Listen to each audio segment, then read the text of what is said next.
All right, then, let's get started. Hello, everyone. It's great to have you all here in this webinar. And today we're going to talk about attribution. We're going to talk about actionable attribution. And looking at our agenda, we have prepared the following topic. So we're going to talk about what actionable attribution really means. We're going to talk about how attribution actually translates into budget decisions. And we not only want to talk about theory, we really want to look into customer cases. And I've prepared some great questions also for Flavia. So we're going to talk about real customer cases, and we're going to talk also about practical learnings. Towards the end of this webinar, we're going to have a Q&A. So if you have questions, please write your questions into the chat, and we're going to pick them up and happy to answer whatever you want to know from us. Who is your host today? So it's Flavia and myself. Maybe Flavia can quickly introduce yourself, please. Yes, of course. I'm Flavia, VP Operations at Nexoya, and in that role, I'm working closely together with our customers in actually making this attribution actionable. So I'm super excited that we're talking about a very important topic today. I think also a topic that is touching a lot of different marketing teams, and actually not only marketing teams, but beyond organizations. So very excited to talk about it today. And I'm Roger Gatti. I'm VP Product Marketing at Nexoya, and I am actually really passionate about all the opportunities AI offers in performance marketing, and I really love to translate these opportunities into valuable products for our customers. Good, so let's get started. What is actually attribution in marketing? And so attribution helps marketers understand which channels, campaigns, or interactions actually drive conversions. So let's assume you're an insurance or an e-commerce company, it doesn't matter. So you obviously ask yourself, where is your audience? How can I reach it? On which channels? Where are the touch points? Where do you see them actually before they convert? So it's all about the customer journey, where you want to get insights about. And as you run campaigns, obviously you want to know which campaigns bring value. So which campaigns drive the conversions finally. And it's not only about digital campaigns, it's actually about all marketing channels, including TV, print, newsletters, digital out of home, even press releases, content creation. And also, it's not only about money, it's also about the resources, where you invest your time. So let's take the example of content creation. You understand that engaging content at some point drives conversions. And what you wonder is, how much should you actually invest into this channel versus the other channels? So attribution is important because it shows finally which marketing efforts bring the most value, and it helps to optimize your allocation. It helps to optimize your budget and also your resources. And finally, of course, it helps you to get insights about your customer journey, because your customer journey ultimately defines how your customers interact with your brand, with your product and services. So you want to have these insights. Now, to explain attribution a bit more, this is the analogy of a soccer game. And of course, at some times a goal will be scored, and you have a striker, and she's essentially shooting the goal. So she has what we would call the last touch before the ball actually flies over the line, and you would say, well, she scored, right? She gets the score point. But I mean, you know soccer very well, and you know that, of course, she's important, but soccer is actually a team game. And before the goal could be scored, the ball was essentially flowing between the players, and all the players to some extent contributed to the last touch who then finally scored the goal. And you understand that it's actually all these players who are also relevant for the goal. And we can easily translate that into the digital world where the players are the channels. And maybe Google Ads was the last engagement of a customer. And so Google Ads says, well, I should actually get the conversion. It was actually me who brought the conversion, but we can actually now translate, and TikTok will say maybe, well, I also contributed because I also had the touch point, and Meta will come and say, well, but I also contributed. And of course, you can now start and say, well, everyone should get a fair share, and you could define some other rules. You could do an equal share, you could do whatever you want, and you already probably get it, right? That is somehow what multi-touch attribution tries to do. It tries to look at the customer journey, and so every touch point gets some kind of a contribution share, and they all finally contribute to the conversion. But the big point is, why does it not work anymore?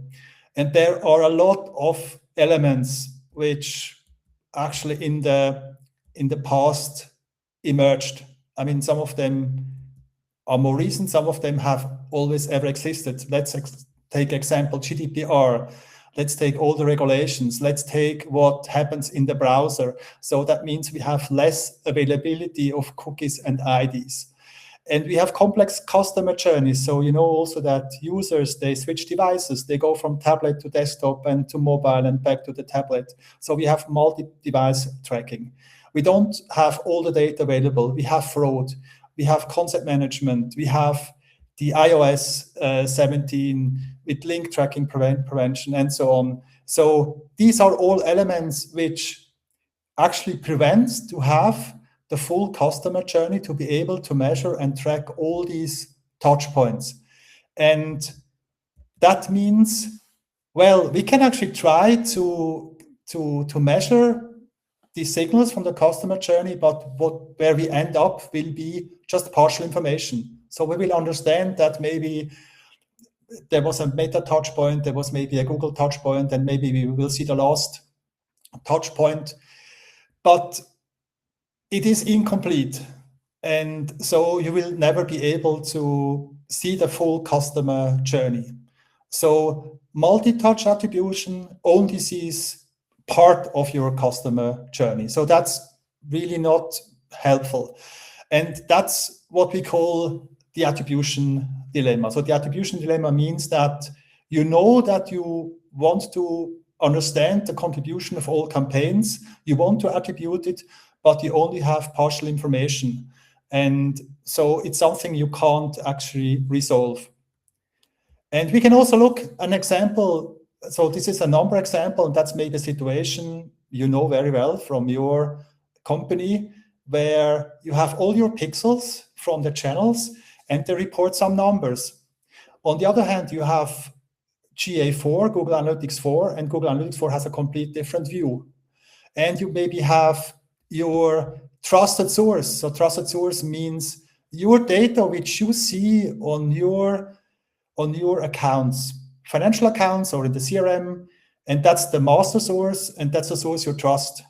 And you see that there is a misalignment in these numbers. So you have 3 different numbers, and you want to actually solve attribution, and you understand that these numbers misalign. So you know that something is wrong. And so what do you do now?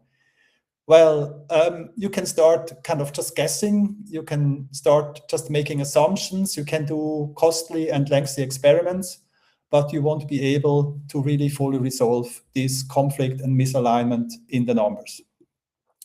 And that's also with no surprise that 61% of marketing experts, they say they're not really satisfied with their attribution today. That's a survey from 2024. But I'm quite convinced that the numbers, they are probably the same right now. So I think not a lot has changed. So that means we need to find a different approach. And there is this deterministic attribution, which I explained before, whether it's last touch, multi-touch, signals, also collecting signals, they all try to essentially measure the full customer journey. But we learned that this customer journey is only partially available. And the good news is that there is also an alternative, and we call it probabilistic attribution, which means that you take statistical models to get to your attribution. So we talk here about a probabilistic attribution. We also call it regression-based attribution. So it's a statistical method which looks at the change of performance data to figure out which campaigns finally drives conversion. And so we have now an approach, the probabilistic attribution, but the big question is, so if you hear attribution, maybe you associate it with traditional MMMs. You maybe think it's about insights. You think maybe it's about insights on strategic level or on channel level, but we somehow want to bring it to the next level.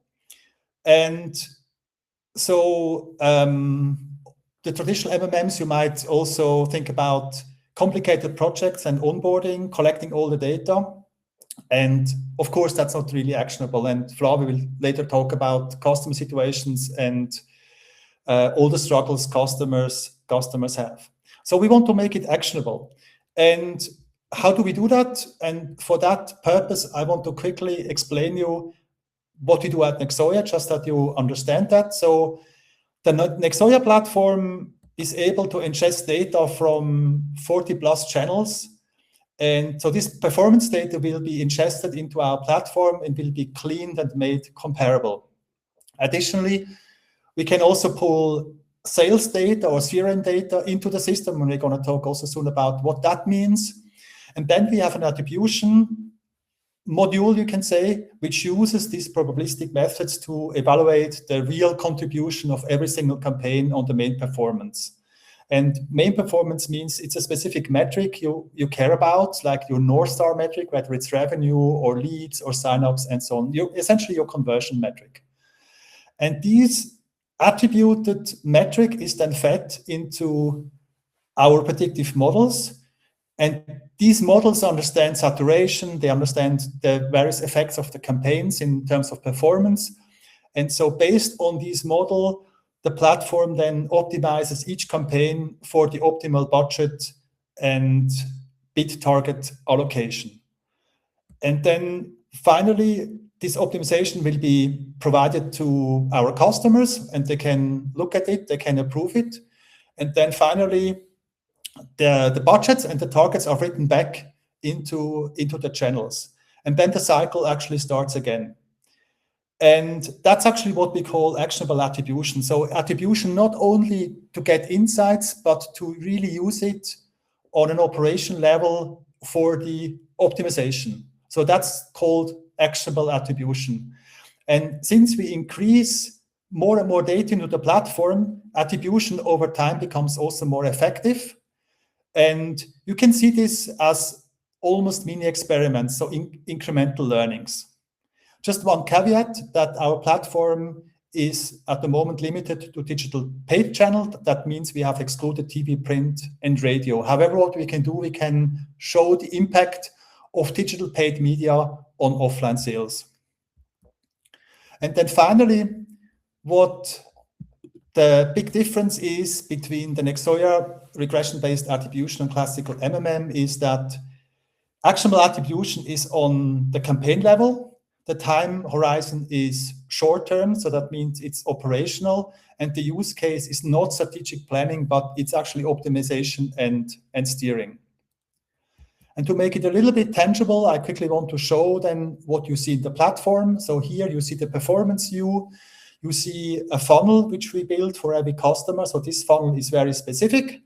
And in this case, you see it's about revenue. So what we show here is the attributed revenue using this probabilistic method. And you can go now into and to drill down into the campaign tactics. And now here you understand the real contribution of every channel to your conversion. And you see that some channels are more effective than assumed and some channels are less effective than assumed. You can look at the impact on the offline sales as well. So here you have an additional insight. But as said before, it's not only about insights, it's mainly about action. So what you see here is the so-called optimization proposal, which typically is calculated for every customer on a weekly basis. And so this optimization is based on attributed revenue. So actually on the real numbers. So not anymore on the channels numbers, but on the real numbers, on the attributed revenue. So this arrow actually shows to the column attributed revenue. It could also be attributed conversions, whatever is the main metric.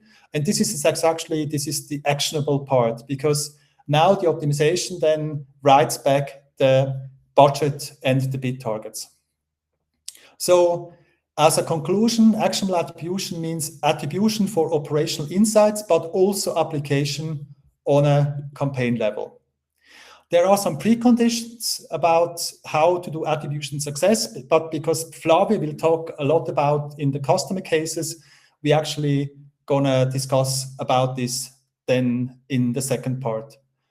And so this was a short introduction about actionable attribution. And now actually we would like to go to the customer cases, and we want to bring essentially Flavia back because of course she is the best person to talk about this. So Flavia, if you could please come back on stage. And we're going to talk about customer cases in attribution. And the first question I would like to ask you is, so what are typical situations which we encountered when working with customers in terms of attribution? Yes, very good question. And I think this is actually something that we have learned a lot about over the years that we have worked with different customers in different industries. We always had sort of reoccurring themes. The narrative around the theme has maybe shifted a little bit, but in essence, the topic has remained the same. And I think one of the most frequent situations that we have seen is sort of our numbers don't add up situation. You've described it very nicely. You even had a table sort of showing different metrics from different systems. So customers often have a Meta dashboard, a Google dashboard that says something different from what their internal data is maybe saying. And they often come to us and they say, hey, I have numbers, but across the different systems, these don't add up. This is a very frequent situation that we have seen. We've also seen we can't properly track our conversions argument very often. This is especially true for customers that are maybe very heavily using also mobile devices for conversions, and then also have desktop conversions. So having that shift in device, or where the regulatory environment is maybe even prohibiting the customer to really track the prospect down to the individual conversion. And then there could also be not only device changes, but also the physical store location, so offline sales versus online sales, where digital campaigns obviously have an impact in driving also store sales, but it's very hard to quantify it. There is ways to measure it, but it's very hard and complex to really build that customer journey and track really along the way. And then lastly, and a very big topic, is the data mess situation, where obviously in order to have a good stable foundation, you need to have data. And we've seen that customers obviously evolve as we also are more aware that data is really key and we need to track consistently, but doing this over years is very hard. So even shifts in naming convention or gaps, inconsistencies, changes in how metrics are defined, really make it hard for our customers to have these 2 years of clean data. that they then can make actual business decisions on and really say, okay, we use this data now. So I think across all these different topics, the commonality between this is that customers need to make decision, or marketing teams need to make decision with incomplete information or with a certain degree of uncertainties. And attribution helps filling in the gaps that might be there and really take out a little bit that gut feeling decisions and help them make clearer data-based decisions. Interesting. I mean, I just want to ask, but you already kind of answer it. I mean, what do you do if you have these different sources and you see actually the number misalign? I mean, you have to do something. I mean, you get asked like from the business, well, why do you invest into this and that channel? So you have to do something. And I wanted to ask, how did the customer actually then try to solve this without attribution? Without attribution, it's very hard to do. I think what happens often is that you just take the best guess that you have. You make hypotheses and you base it off what you feel is right. You have indicators that you can use to make this decision, but it's not very data driven and very vulnerable to different argumentations, I think. Often decisions then stay within channels and don't really go cross channel because it becomes very hard to make it comparable between the channels as well. Mm-hmm. Yeah. And so a little bit more concretely, how did customers actually struggle concretely? I mean, with attribution? I think, narrowing it down really to attribution is actually the most fundamental struggle there is which model do I even use? So most teams have been through the journey of maybe starting with last click attribution from an analytics tool because it's simple, it's out of the box, it's there. Then there comes, the point where somebody says, oh, this is completely ignoring the upper funnel. This is completely ignoring the contribution of display, of social campaigns that are maybe not really focusing down the line, but certainly have their right to be there, right? This is the person that shoots the goal versus the person that actually passes the ball problem that we see. So there's a lot of different models out there, and customers usually then have a variety of different models. So they tried an even more complex, data-driven, the bathtub model, linear, time decay, whatever you name it, but it's very hard to make the decision of which model do I, at the end of the day, use.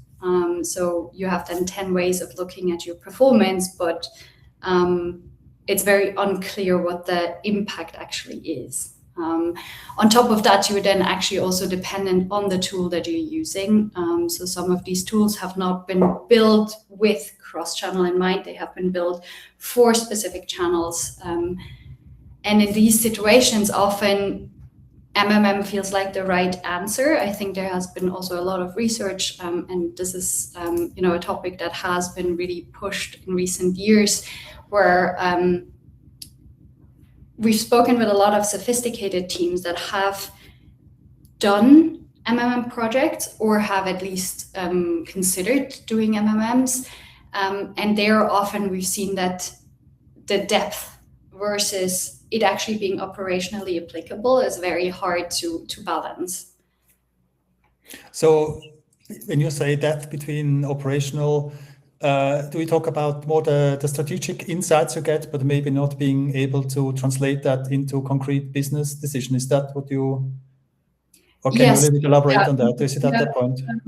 Yeah, sure. On one hand, I think the reality of running an MMM project is that it is really a significant consulting project. It's not something that is done fast. On one hand, it takes very long.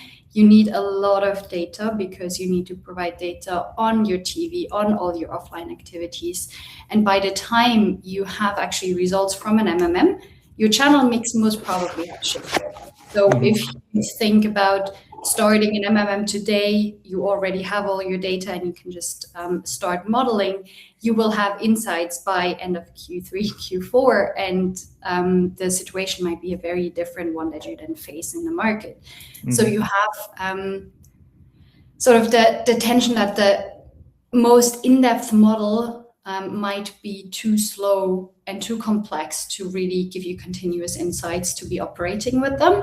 So focusing there, narrowing it down on maybe only digital, really making sure it focuses on the core where you need to make decisions today is really helpful. And embedding the attribution modeling into your daily workflow, like we've seen with this continuous learning curve, really helps to make it actionable. Mm-hmm. Makes sense. Okay, let's now maybe look into concrete customer cases. Can you tell me about an exciting customer case where, like, a customer who successfully adopted attribution? Yes, there's actually quite many cases. For me, it's hard to really pick one, but I think the one where also for the customer, we had a lot of different insights. It was more of a complex also hypothesis that they wanted to test with us, was a retail store that on one hand has a strong online presence. So they have a e-commerce shop, but also physical stores in different locations.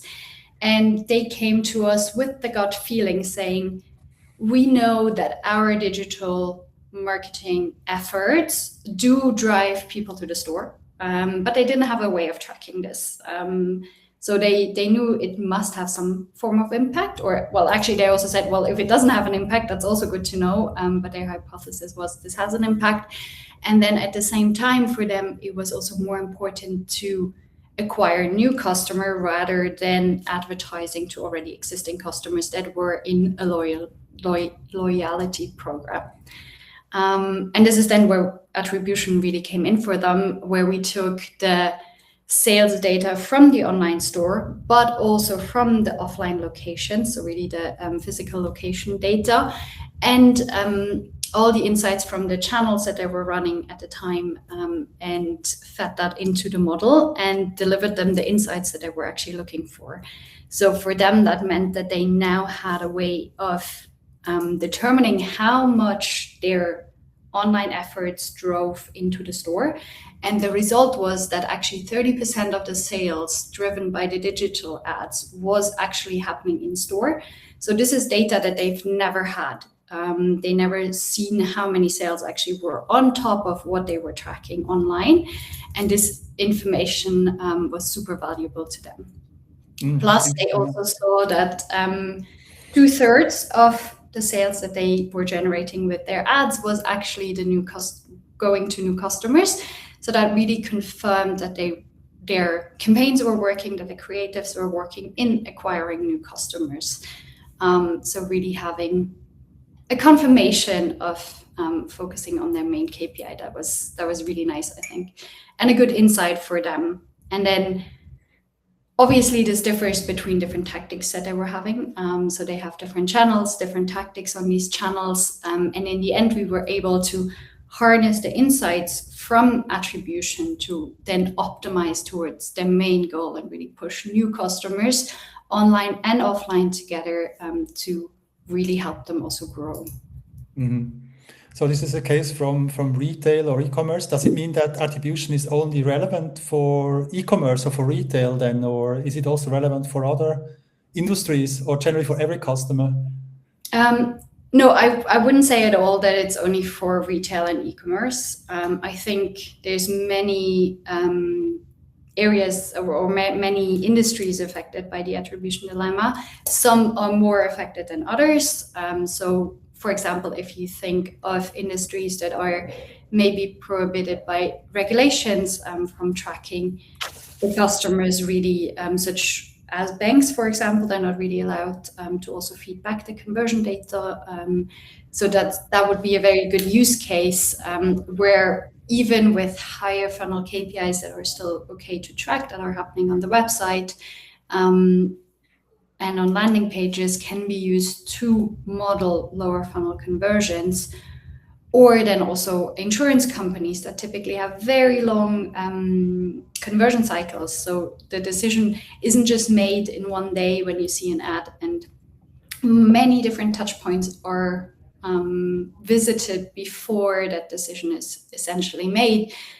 So these are very interesting cases. So we had an insurance as well that had 5 different channels where, in essence, they were using reporting from analytics and also from the platforms, but this simply didn't match the numbers that they were seeing in their CRM as actually contracts coming in. So they had 3 sources of truth that different teams were using, were operating with, but they had 0 alignment between the teams. So investing then budget becomes very hard because every team had a little bit of a different argumentation, and they weren't wrong. They had data to back this up, but they didn't have a common denominator to optimize on and to really make sure that the business benefits at the end of the day. So I think you have many different use cases for attribution. That makes a lot of sense. Now, let's look a little bit at the learnings. I mean, on one side, you have more, let's say, the business outcomes, like all the insights. We're going to maybe talk a little bit later on the insights, but also like the optimization. But I mentioned also that there are certain preconditions for a successful application of attribution. Maybe you can a little bit highlight what that means. How can you be successful in attribution, adopting attribution? Yeah, this is a great question because it sounds very simple, because it sounds like a very simple solution, but obviously the input matters a lot in terms of how successful you can be with it. And I think the number one precondition, or also learning that we had that is really important, is that you need to have a reliable conversion goal that is really business owned, that is as close as possible to the really bottom line of the business. So having one metric that is actually coming from your internal sources, so your CRM, your data warehouse, your backend, wherever it is, but not from a pixel, is super crucial for this, and also something that you need to be able to agree as not just the marketing team that is maybe operating the ads, but as a company, a bit more global viewpoint on it. I think this is almost the most important precondition. Then, I now already mentioned it, but you need alignment across the organization about this one KPI that you can, as different teams. I mean, you might have a sales team, you have the marketing team, you have other teams that are all driving this KPI, and you need to agree together that this is the metric you're working towards, and that this is the most important metric that drives value to your business. So that it's not just another dashboard in a sense, or not just another form of reporting, but really this is the operational goal that you have. So like a metric which is extremely close to your business outcome, which defines success. So it could be revenue, could be number of sign-ups for an insurance, an example, right? Or right, close to your business outcome. Yeah, that's what we need. Yes, exactly. And this is sometimes really a finding process as well. For some companies, this is really making sure you also know where this metric is the most reliably tracked, and that you have access to this data.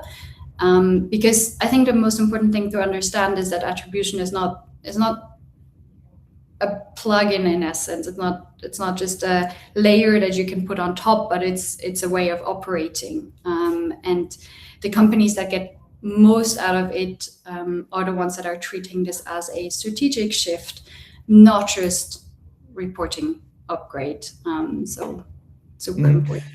Super important. And I think we should then quickly look into also the questions from the audience, but maybe last question. You were talking a lot about insights, and it's not a dashboard and business outcome.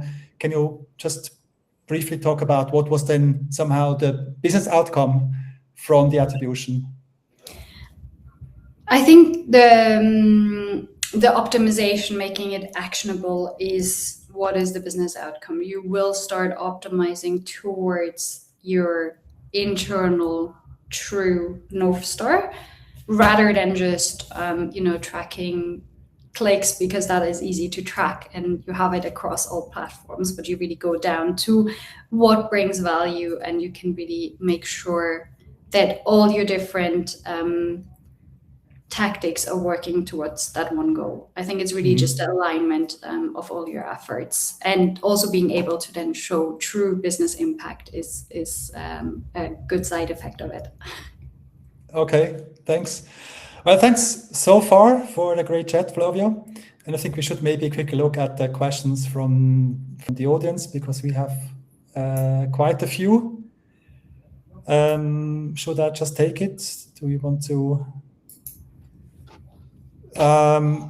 So the first one is actually, how long does it take to receive results from the model that are reliable and...